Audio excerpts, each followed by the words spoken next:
The Bible says in Mark chapter 6, verses 45 through 56, "Immediately Jesus made his disciples get into the boat and go ahead of him to Bethsaida, while he dismissed the crowd. After leaving them, he went up to a mountainside to pray.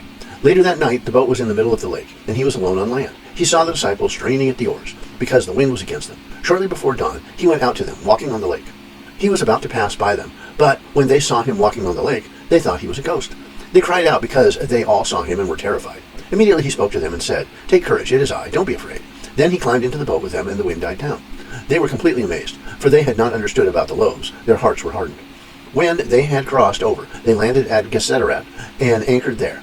As soon as they got out of the boat, people recognized Jesus. They ran throughout that whole region and carried the sick on mats to wherever they heard he was. And wherever he went, into villages, towns, and countrysides, they placed the sick in the marketplaces. They begged him to let him touch even the edge of his cloak, and all who touched him were healed."